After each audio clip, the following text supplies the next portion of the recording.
네, 오늘 본문의 말씀은 우리가 너무나 잘 아는 말씀이죠. 십계명에 대한 내용입니다. 우리가 새벽에도 한번 살펴봤던 말씀인데요. 이스라엘 백성들이 출애굽을 하고 이제 시내산에 도착을 합니다. 그리고 하나님께서 이스라엘 백성과 언약을 맺습니다.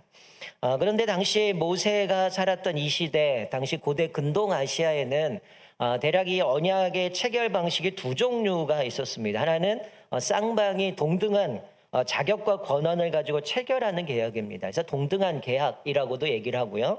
또 하나의 계약의 모습은 종주권 언약이라고 해서 종주와 봉신이 언약을 맺습니다. 그러니까 종주가 봉신에게 어떤 조건을 제시하고 만약에 봉신이 그것을 지킨다면 내가 너에게 뭔가를 선물을 하사하는 그 조약을 종주권 언약이라고 이야기를 하고 있습니다. 그러니까 이게 이 지금 오늘 본문에 나오는 이 하나님께서 이스라엘과 맺는 시내산의 언약은 이 두 가지 중에 두 번째 해당되는 종주권 언약에 해당됩니다. 그러니까 종주이신 하나님이 봉신인 이스라엘과 언약을 맺는데 하나님의 조건을 제시를 하죠. 너희가 이 조건을 지키면 하나님께서 그들에게 땅을 주시고 그들에게 복을 주신다는 그런 말씀입니다. 사실 이스라엘 백성들에게서는 사실은 이 언약이라는 부분이 하나님과 맺을 수 있는 어떤 자격이나 요건이 전혀 없었습니다. 우리가 지난주 살펴본 것처럼 이들은 계속 원망하고 불평하고 하나님을 신뢰하지 못하는 그런 민족이었음에도 불구하고 하나님은 이스라엘과 언약을 맺죠. 그러니까 형태는 종주권 언약의 형태를 갖고 있지만 그 내용의 면을 보게 되면 이거는 파격적인 거죠. 도저히 언약을 맺을 수 없는 이스라엘 백성들, 하나님이 끊임없는 사랑과 자비로 맺으신 언약이 바로 이스라엘이 맺은 이 시내산의 언약이라는 것이죠. 자, 이스라엘이 이제는 출애굽을 하고 이제 시내산에 도달을 하게 됩니다.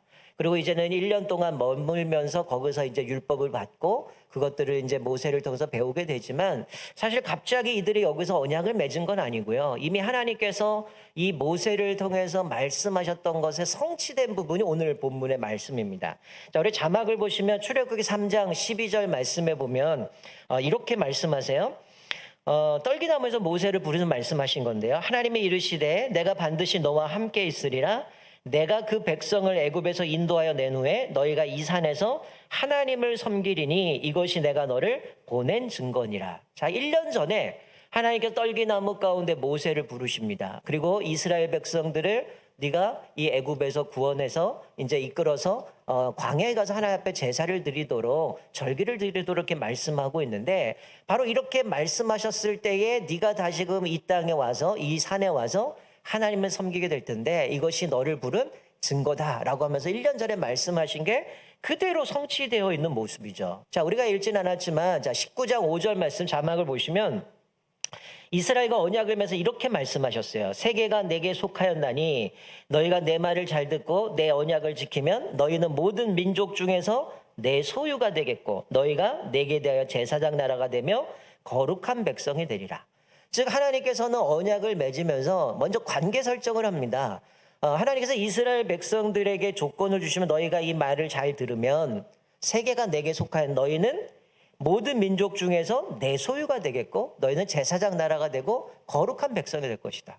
하나님이 거룩한 분이기 때문에 그분을 모시는 이스라엘 백성들에게 거룩한 백성이 된다는 거죠. 자, 이게 좀 더 확대를 시키면 이 세 가지를 이야기하고 있는데 이게 바로 이스라엘 백성의 신분입니다. 하나님과 관계에서는 하나님의 소유다. 원문을 보게 되면 하나님의 보물이다. 이렇게 표현하고 있는데요.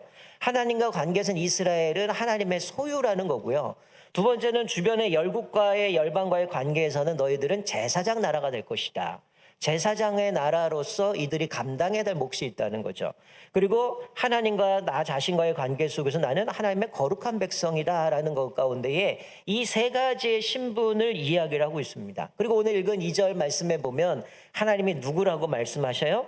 애굽 땅 종되었던 집에서 인도하여 낸 내 하나님 여호와니라. 즉 애굽에서 이들을 이끌어내신 분, 그들을 구원하신 분이 하나님이다라고 선언하고 계시는 거죠. 그래서 조건을 말씀을 아까 19장 5절에 너희가 내 말을 잘 듣고 내 언약을 지키면 이들에게 조건이 주어지죠. 네가 내 말을 잘 듣고 내 언약을 잘 지키면 내가 너에게 이런 상을 줄 거야 라고 언약을 맺는데 그 조건이 뭡니까? 우리가 오늘 읽은 20장 1절부터 17절까지의 십계명과 그리고 18절부터 23장 31절까지 주시는 율법에 대한 부분이죠. 이것이 바로 이스라엘 백성들이 지켜야 되는 율법들, 그 조건이라는 겁니다. 뭐 학자들은 이것이 뭐 종교법, 도덕법, 시민법으로 이야기를 하지만 여러 가지 것들 얘기하지만 즉 이들에게 지금 말씀하고 있는 것은 뭐냐면 하나님이 누구신가를 말씀하죠. 너희를 애굽에서 종되었던 너희들을 이끌어서 구원하신 유일하신 하나님이다. 그리고 너희들은 하나님 앞에 하나님의 소유고 제사장 나라고 거룩한 백성이다라고 하면 그들의 신분에 대해서 정체성에 대해서 말씀해 줍니다. 그러니까 이들에게 지금 이 조건, 이 율법을 주시면서 너희가 이것들을 지키면 내가 너희에게 어떤 선물을 줄 것이냐. 약속의 땅 가나안 땅, 젖과 꿀이 흐르는 땅을 그들에게 선물로 주시고 그 땅에서 복을 얻게 될 것을 말씀해 주고 있어요. 이거를 잘 요약해서 말씀하고 있는 게 시편 105편 말씀입니다. 시편 105편 1절부터 내용을 보면 이스라엘의 구원의 역사들, 하나님은 어떻게 애굽에서 인도하셨고 그들이 출애굽한 사건, 만나 매출하기, 또 구름 기둥, 불 기둥 인도하신 것, 그리고 이들이 신에서 언약에 맺은 것들을 기록하고 있는데, 자 105편 43절과 45절까지의 말씀을 이렇게 말씀합니다. 그의 백성이 즐겁게 나오게 하시며 그의 택한 자는 노래하며 나오게 하시고 여러 나라의 땅을 그들에게 주시며 민족들이 수고한 것을 소유로 가지게 하셨으니 이는 그들이 그의 율례를 지키고 그의 율법을 따르게 하려 하심이라. 할렐루야. 자, 무슨 얘기입니까? 하나님께서 이스라엘 백성들을 하나님의 백성으로 삼아 주셔요. 그리고 여러 땅들을 선물로 줍니다. 어떤 조건으로요? 율례를 지키고 율법을 따르게 하심으로 해서 그걸 주시는 거죠. 그런데 민족들이 수고한 것을 소유하게 하신다. 그러니까 그들이 수고하지 않은 건데 신명기도 나오는 것처럼 너희들이 하나님의 말씀에 순종하면 하나님의 약속의 땅 가나안 땅을 주실 것이고 그 땅에 들어갈 때 너희가 짓지 않은 집, 그리고 너희가 농사하고 타작하지 않은 그 모든 소유물들을, 그 농산물들을 너희가 얻을 것이다. 하나님이 그것을 선물로 주실 것을 말씀하면서 이 시편 105편은 하나님의 구원의 역사, 그리고 하나님께서 이들에게 어떻게 언약 백성으로 세워 가셨는가를 분명하게 기록되어져 있는 거죠. 그러니까 이 신의 산 언약을 한마디로 얘기하면 하나님이 누구신가, 그리고 이스라엘 백성들이 어떤 사람들인가, 그것을 말씀해 주고 있어요. 그러면서 이들이 하나님 나라의 백성으로 살아감에 있어서 하나님이 그 나라의 왕이시고 이스라엘 백성들이 백성이라면 그럼 그 나라가 지켜야 될 법률이 있겠죠. 그 법률이 뭐냐? 모세에게 주신 십계명과 율법이라는 겁니다. 자, 그러면 아까 말씀드린 것이 이들은 어떤 조건, 뭐 자격, 이건 전혀 없었어요. 계속 불평하고 원망했던 존재, 하나님을 믿지 못하는 존재였습니다. 그럼에도 불구하고 하나님은 그들의 반역을 엎으시고 어떻게 하셔요? 하나님이 통치하시겠다고, 그들이 이 말씀을 순종만 하면 내가 너희들에게 땅을 주고 그 땅에서 너희가 복을 받을 것이다 라고 말씀하시죠. 자, 그러면 이스라엘 백성들에게 이 십계명과 율법을 주신 궁극적인 목적이 뭡니까? 이들에게 주신 이유가 뭘까요? 그게 바로 오늘 설교의 제목이죠. 뭡니까? 너 자신을 알라. 소크라테스가 얘기한 것이지만 이미 하나님께서는 이스라엘 백성들에게 말씀하신 겁니다. 네 자신을 알아라. 하나님께서 이스라엘 백성들에게 왜 십계명을 주셨습니까? 왜 율법을 주셨습니까? 이들은 430년 동안 어디서 살았어요? 애굽에서 종살이를 했습니다.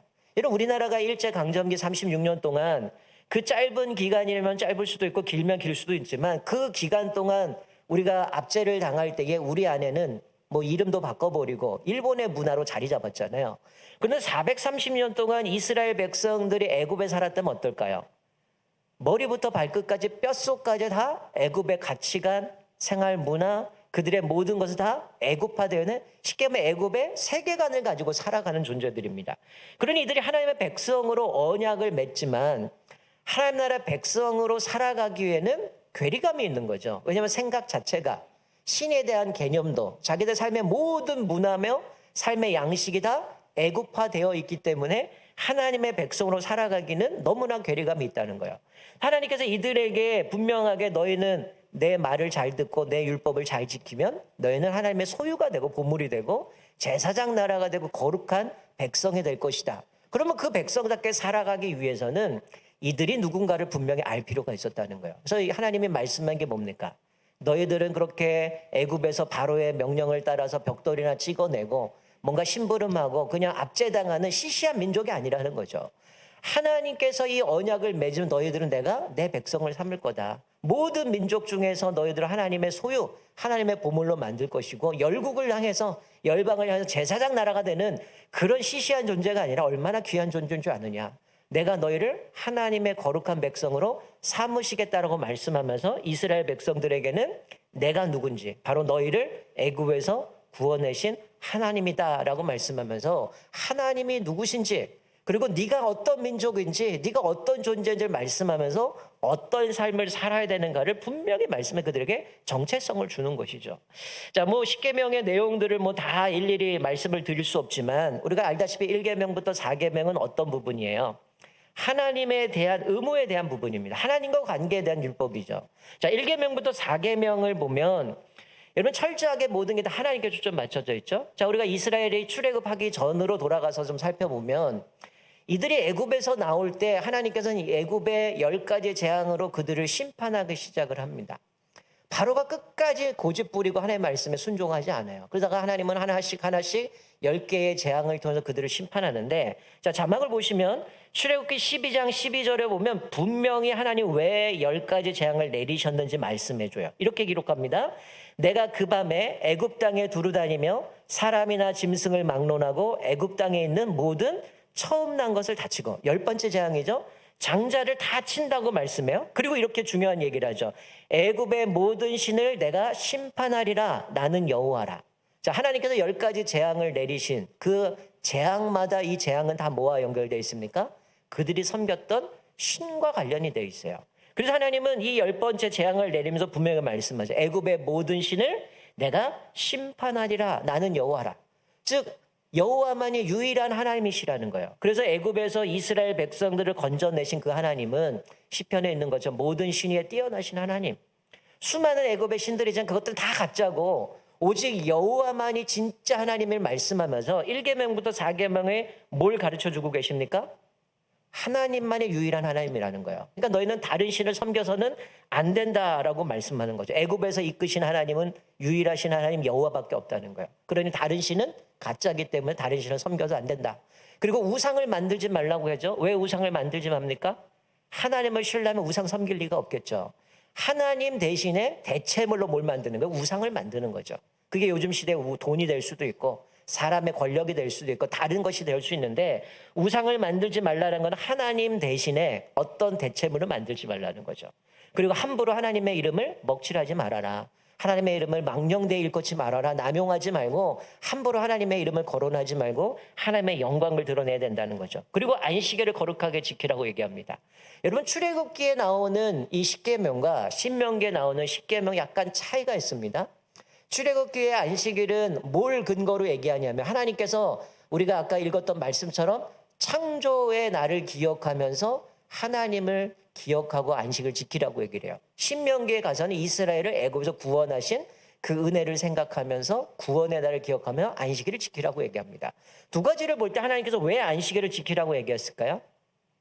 엿새 동안은 내가 열심히 일합니다. 내가 수고하고 노동을 하고 많은 것들을 하겠죠. 그러나 하나님께서는 그들에게 잊지 말아라고 하는 것은 하나님만이 유일하신 하나님이고 하나님이 우리에게 허락하셔야만 얻을 수 있는 분이기 때문에 하나님의 존재, 하나님의 주권을 인정하도록 하나님께서 그들에게 하나님의 존재를 잊지 말라고 안식일을 기억하면서 하나님의 창조주 하나님 그리고 우리를 구원하신 하나님을 기억하며 그분을 섬겨야 된다고 말씀하고 있는 거죠. 그리고 5계명부터 10계명까지의 내용은 사람과의 관계죠. 부모 공경을 통해서 공동체에 대한 부분들.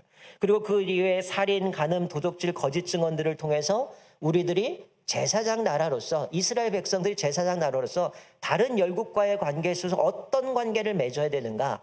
그리고 금요일날 말씀드린 것처럼 10번째 계명인 내 마음에 탐욕을 품지 말라는 건 내면적인 거죠. 그 앞에 외형적인 것에 동기가 되어지는 우리의 마음속에 있는 탐심을 통해서 그런 것들을 맺어가게 되어지기 때문에 하나님께서는 외형적인 여러 관계 속에서 해야 되는 그런 율법을 주시면 그것들 금하고 10번째는 그 내면에 있는 것까지도 하나님은 그것들을 보시면서 그것들을 탐심을 갖지 말라라고 이야기를 합니다. 여러분 하나님께서 특별히 이 율법들을 주실 때에 이스라엘 백성들은 시내산 밑에 있고 모세는 시내산 위에 있습니다. 그때 분위기는 뭐 천둥거 치고 우레가 치고 막 분위기가 좀 약간 무서운 분위기 가운데 하나님이 직접 말씀하셔요. 구두로 이 율법들을 주십니다. 그런데 십계명은 하나님께서 친히 돌판에 두 돌판에 새겨 주셨다는 거예요. 그만큼 이것이 중요하다라는 가치를 가지고 있는데 여러분 어떤 분들은 그런 얘기를 합니다. 왜 십계명이 두 개일까? 뭐 여러 가지 이유가 되겠죠. 우리가 흔히 뭐 얘기하는 것처럼 이 십계명은 한마디로 얘기하면 사랑이다. 1계명부터 4계명은 하나님 사랑, 5계명부터 10계명은 이웃 사랑. 그렇기 때문에 하나의 돌판에는 1계명과 4계명이 기록되어 있고 두 번째 돌판에는 뭐 5계명부터 10계명이 기록되어 있다. 이렇게 보통 얘기하거든요. 뭐 그럴 만해요. 근데 우리가 사실은 보지 않았기 때문에 우리가 뭐 그거를 확인할 수는 없지만 그래서 대부분 아마 기독교 백화점이나 뭐 기독교 이미지를 보면 두 돌판에 아마 그렇게 돼 있을 겁니다. 1계명부터 4계명, 5계명부터 10계명 돼 있지만 사실은 좀 더 이 왜 두 개를 주셨는가의 의미를 좀 살펴보면 이렇게 해석할 수도 있어요. 왜냐하면 그 당시에 아까 제가 서두에 말씀드린 것처럼 언약, 계약이라는 형태가 그 당시에 상당히 많았거든요. 근데 모세가 살았던 국제조약법의 관습에는 항상 계약을 할 때 두 가지를 갖고 있습니다. 똑같은 게 두 개죠. 왜냐하면 아까 얘기했던 종주권 언약이라고 할 때 종주가 하나, 그리고 봉신이 하나, 서로가 쌍방에 하나씩 갖고 이 언약은 깨트릴 수 없는 영원한 언약이라는 것을 지켜가는 거죠. 여러분들 요즘에 뭐 부동산에 가서 계약을 할 때 여러분 계약서 두 개 쓰잖아요. 그래서 하나 주인 하나 갖고 하나 세입자 갖고 나눠 갖는 것처럼 이것은 뭐냐 하나님께서 종주이신 하나님과 봉신인 이스라엘 사이에 이 언약은 깨트릴 수 없고 둘 다 영원한 언약이기 때문에 각자 이것들을 주시는 그 개념 속에서 이것을 주셨다는 거죠. 여러분 그렇다면 이 십계명이 왜 중요합니까? 사실은 뭐 성경의 언약들, 계약들이 상당히 많이 나오지만 이스라엘 백성들에게서는 이 시내산 언약, 특별히 이 십계명은 그들의 모든 언약의 기초가 되어집니다. 그리고 이 하나님께서는 모세를 통해서 이 십계명을 주시면서 뭐라고 말씀하냐면 이 두 돌판을 이제 앞으로 하나님께서 율법을 주시면서 성막의 양식들을 주셔요. 그래서 뭐 높이는 어떻게 되고 길이는 어떻게 되고 이 소재는 뭐로 해야 돼 이런 것도 구체적으로 주시면서 너희가 이 율법을 하나님께서 성막을 짓고 나서 그 지성소에 항아리에다가 이 율법을 언약궤와 함께 보관하라고 얘기를 하죠. 언약궤 안에 있는 그 보관하라고 얘기를 하는데 이것은 무슨 얘기일까요? 하나님의 임재를 상징하는 지성소 안에 그 언약궤 안에다가 이 법궤 안에 이걸 넣으란 얘기는 이스라엘 백성들을 계속해서 하나님의 뜻에 순종하며 살아가도록 말씀하는 거죠. 그리고 하나님께서 모세를 통해 이 언약의 말씀을 자손들의 대대손손으로 이 말씀을 가르치고 지키도록 권면해 주고 있는 겁니다. 여러분 성경에서는 우리가 보통 하나님과 우리 사이의 관계를 이야기할 때에 뭐 다양하게 얘기하겠지만 우리가 뭐 제자 훈련도 그렇고 또 우리가 이제 성경 관통을 통해서 말씀 하나님 나라라는 개념을 말씀드리잖아요. 여러분 하나님 나라의 백성 가운데 이 백성들은 하나님의 주권을 인정할 때에 그들에게 약속하신 땅 그리고 그들에게 선물로 주십니다. 그곳에서 복을 누리며 살아가게 되어지는 것이죠. 여러분 우리가 지난주 살펴본 만나 메추라기를 주시면 왜 계속 시험한다 얘기하셨을까요? 그들이 하나님 말씀에 순종하는가 순종하지 않는가를 시험한다고 말씀했어요. 신명기에서 모세가 그것을 궁극적으로 시험하신 이유는 바로 그들이 하나님 앞에 순종할 때에 그들에게 복을 주시기 때문에 그 궁극적으로 복을 주시기 위해서 주셨다고 말씀했어요. 이것도 마찬가지죠. 이스라엘 백성들에게 갑자기 노예였던 그들을 불러내서 언약 맺고 너희들 이거 지키지 않으면 죽어. 이렇게 얽매이기 위해서 그들을 주셨을까요? 사실 십계명도 율법도 무엇 때문에 주셨습니까? 그들이 복을 받게 하기 위해서 주셨다는 거죠. 하나님이 그들의 주인이 되시고 너희들이 이 율법 하나님의 말씀에 순종하기만 한다면 하나님의 약속하신 그 땅 이미 그들에게 주셨다고 말씀하고 있는데 가나안 땅은 아브라함에서부터 약속한 언약이잖아요. 그 아브라함에게부터 약속하신 가나안 땅을 주시고 너희가 그 땅에서 아까 읽었던 말씀처럼 너희가 수고하지 않은 소산들 너희가 수고로 짓지 않는 그 집들을 하나님이 복으로 선물로 그들에게 주신다라고 말씀해 주고 있기 때문에 사실은 이 언약은 어떤 겁니까? 사랑에 근거한 거죠. 그러니까 발견된 어떤 언약에도 한 민족을 대상으로 이렇게 언약을 맺은 게 없어요. 그러니까 이스라엘 백성들이 순종적이지도 않았고 계속 원망하고 불평했던 그들이었지만 하나님의 그들을 선택해서 자녀 삼아주시고 백성 삼아주시고 그들이 이 하나님의 율법을 지키기만 하면 그들에게 땅을 주시고 복을 주신다는 언약은 너무나 놀라운 사랑의 언약임을 우리에게 말씀해 주고 있는 것이죠. 자, 그렇다면 이 십계명은 이 구약의 이스라엘 백성들에게만 국한될까요? 사실은 이 십계명은 우리들에게 계속 이어져 가고 있다라는 거죠. 자, 이번 주 우리가 목요일에 웨스트민스터 소요리 문답이 이제 개강을 하게 되어집니다. 여러분, 우리가 보통 그런 생각을 해요. 마치 신앙생활 이제 막 시작하면 걸음마 걸음을 할 때 우리가 배워야 되는 게 주기도문, 사도신경, 뭐 십계명 이렇게 생각을 하잖아요. 그런데 기독교 역사를 보면요, 계속해서 신앙을 훈련할 때 가장 기본이 되는 게 뭐냐면 이 세 가지였습니다. 사도신경, 그리고 십계명, 주기도문이었어요. 우리가 잘 아는 칼빈이 기독교 강요를 기록하잖아요. 이 기독교 강요의 핵심도 이 세 가지였다는 거죠. 그러니까 이게 사실은 지금 우리가 살아가는 이 시대에 많은 사람들 그런 얘기다. 그거는 이스라엘 백성이 준 거고 우리하고는 거리가 멉니다 라고 얘기하는 사람들이 있어요. 그래서 별로 십계명에 관심이 없습니다. 아마 여러분들에게 십계명 아마 이제 오랜 신앙생활 하셨기 때문에 대부분은 다 암송하겠지만 요즘 사람들에게 십계명 암송합니까? 물어보면 많아야 5개 정도 암송하고 잘 못 듣는다고 얘기를 해요. 그만큼 이 십계명의 의미와 그 목적, 그것들을 잘 지키지 못하는 모습들을 보게 되는데, 여러분, 모세가 하나님께 받은 이 율법을 학자들이 계산해 보면 대략 한 613가지라고 얘기를 하죠. 뭐뭐 하지 말아라, 뭐뭐 해라 라고 얘기하면서 그것을 축약한 게 이제 십계명이고, 그걸 다시 한번 얘기하면 사랑이다. 하나님 사랑과 이웃 사랑이다 라고 얘기를 하잖아요. 예수님도 율법서와 대화 가운데 율법서가 예수님께 찾아와서 예수님, 이 율법 중에 어느 것이 최고의 율법입니까? 라고 할 때 예수님 뭐라고 말씀하여? 너는 마음을 다하고 뜻을 다하고 주 여호와를 사랑하라. 둘째는 이것이니 내 이웃을 내 몸과 같이 사랑하라. 바로 이 십계명의 말씀을 요약해 놓은 것이 율법의 강령이다라고 예수님 말씀하거든요. 사도 바울도 마찬가지입니다. 자, 자막을 보시면 로마서 13장 8절에 보면 사도 바울이 이렇게 고백해요. 피차 사랑의 빛 외에는 아무에게든지 아무 빛도 지지 말라. 남을 사랑하는 자는 율법을 다 이루었느니라. 그리고 그 뒤에 내용을 보면 살인하지 마라, 간음하지 마 이런 것들 얘기하면서 그러므로 사랑은 율법의 완성이다. 결국 십계명을 한마디로 얘기는 사랑으로 결론을 맺고 있거든요. 그러니까 이게 무슨 얘기냐면 십계명이 구약시대 이스라엘 백성들에게만 주고 끝난 게 아니라 시대가 바뀌고 상황이 달라지면 형식은 세대 따라 달라질 수 있지만 이 율법의 정신과 목적은 변함이 없다는 거예요.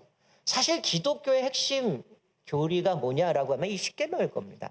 그래서 어떤 분들은 그런 얘기도 해요. 우리가 십계명만 잘 지켜도 굳이 전도하지 않아도 사람들은 우리의 모습을 보고 하나님께 돌아올 것이다. 어찌 보면 한국교회의 모습, 전 세계 기독교의 타락의 모습은 이 하나님의 언약의 말씀을 우리가 순종하고 지키지 못함으로 인하여서 어떻게 보면 우리들의 모습이 사람들에게 욕먹는 그런 현상으로 벌어지게 되었다라는 거죠. 사실 이 십계명은 한마디로 하면 이 율법 전체의 헌법이라는 겁니다. 613가지의 율법에서 이 십계명의 전체의 헌법이라는 것이고요. 아까 말씀드린 하나님 사랑, 이웃 사랑이라는 것이죠. 자, 우리 한 가지 오해하지 마셔야 되는 것 중에 하나가 뭐냐면요. 우리 이 십계명은 우리가 십계명을 지키고 지키지 않느냐에 따라서 구원받고 구원받지 않느냐가 아닙니다.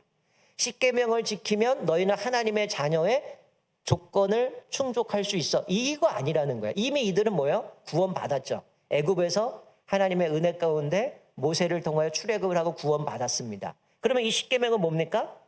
하나님 나라의 백성으로 살아가기 위해서 하나님의 백성답게 살기 위해서 그들에게 주신 거죠. 구원받기 위해서 주신 게 아니라 이 말씀대로 살아갈 때 하나님 백성답게 살아가는 겁니다. 여러분, 원래 율법의 요구가 뭡니까? 이 많은 것들 우리에게 지키라고 얘기하고 한 가지도 지키지 못하면 죽거든요. 죽음을 당하거든요. 그런데 예수님께서 십자가에 못 박혀 돌아가심을 어떻게 하셨어요? 이 율법의 요구를 다 예수님이 이루어주셨죠. 율법의 저주까지도 다 담당하셨기 때문에 우리는 예수 그리스도의 십자가의 죽으심을 통해서 이제는 율법의 구원을 율법을 지켰느냐 지키지 않느냐가 아니라 우리는 은혜의 법이 적용되는 거죠. 예수 그리스도의 은혜, 예수 그리스도의 십자가의 구원의 은혜로 말미암아 우리는 구원을 받았기 때문에 이것을 지켰느냐 지키지 않았느냐에 따라서 하나님의 백성이 되느냐 백성이 되지냐가 아니라 이미 백성이죠. 그러면 하나님의 백성답게 살기 위해서 우리는 어떤 존재로 살아야 되는가? 어떤 말씀을 가지고 우리 삶의 기준을 가지고 살아가야 되는가? 그래서 우리가 늘 얘기하는 기독교적 세계관, 이 하나님의 말씀이 우리 안에 뿌리로 자리 잡아서 모든 것을 이 말씀을 가지고 해석하고 답을 제시하고 모든 것을 이뤄가야 됨을 말씀해 주고 있는 겁니다. 자, 말씀을 맺겠습니다. 사랑하는 성도 여러분, 여러분이 한번 스스로 질문을 던져보세요. 이스라엘 백성들에게 너 자신을 알라라고 얘기한 것처럼 여러분들은 누굽니까? 여러분들은 어떤 삶을 살고 있습니까? 성경에서 하나님과 우리의 관계를 마치 신랑과 신부의 관계로 비유합니다. 하나님이 신랑 되시고 이스라엘 백성들을 신부로 얘기하시죠. 또 신약에서는 하나님 예수 그리스도가 신랑이 되시고 교회가 신부가 되어줍니다. 하나님은 우리의 남편으로서 보호자요, 공급자요, 인도자가 되시죠. 우리의 필요를 다 채워주시죠. 그러면 신부인 우리는, 하나님의 백성은 우리는 어떻게 될까요? 그 신랑에게 있어서 충성을 다해야 되고 정절을 지키며 의무를 다해야 되는 것이죠. 여러분, 왜 우리가 십계명을 지키지 않을까요? 사실 우리는 지금 살아가는 상황 가운데 의무보다는 권리만 주장합니다. 내가 하나님을 믿는데 하나님이 내 가정을 복을 주셔야지. 내 자녀에게 복을 주셔야지. 일터에 복을 주셔야지.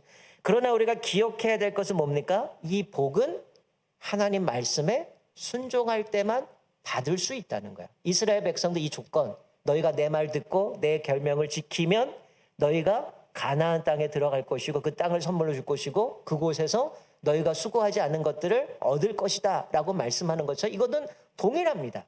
우리가 지금 살아가는 우리들은 뭐 신의 산에서 언약을 맺은 사람이 아니죠. 예수 그리스도 십자가 죽으심으로 마귀의 종로로 됐던, 허물과 죄로 죽었던 우리를 살리시고 우리는 언약 백성으로 삼아 주셨습니다. 그러면 우리는 이 주어진 66권의 이 성경의 말씀은 왜 지켜야 됩니까? 이걸 지켜야 구원받는 게 아니라 하나님의 백성이 된 우리들이 구원의 감격, 그 하나님의 은혜가 기뻐하고 그 은혜가 너무나 크기 때문에 하나님의 백성으로 살아가기 위해서 이 말씀을 지키며 살아가는 것이죠. 우리에게는 이 성경 66권의 말씀은 우리가 누구인지, 또 우리가 어떤 삶을 살아야 되는지, 우리가 이 땅에서 어떻게 하나님의 백성답게 살아가야 되는지를 우리에게 말씀해 주고 있는 내용입니다. 우리가 특별히 또 어제 매스컴을 통해서 3천 명이 넘는 확진자가 일어나서 또다시 두렵고 또 여러 가지 염려가 되고 걱정이 되지만 성경은 우리에게 분명히 그렇게 말씀합니다. 우리의 하나님께서 우리의 남편이 되어주셔서 우리의 보호자가 되시고 공급자가 되시고 인도자가 되어주시고 우리의 필요를 채워주시는 그분.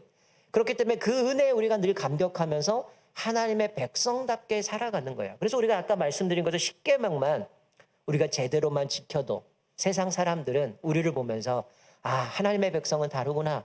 하나님의 백성들은 새로운 방식대로 살아가는구나. 저들의 가치관은 저렇게 살아가는구나. 이런 것들을 통해서 주님 앞에 돌아오게 되어진다라는 것이죠. 우리가 이 말씀을 깊이 기억하시면서 다시 한번 나의 정체성은 무엇인가? 또 우리가 하나님의 백성은 어떻게 살아가야 되는가? 다시 한번 나의 삶을 돌아보면서 하나님의 은혜로 구원받은 우리 백성임을 기억하면서 또 한 주간도 하나님의 백성답게 또 주님을 인정하고 하나님을 경외함으로 날마다 우리에게 주시는 이 대한민국 우리 삶의 터전에서도 하나님이 주시는 복을 날마다 누리며 살아가는 저와 여러분 되시기를 주님의 이름으로 축원드립니다. 아멘.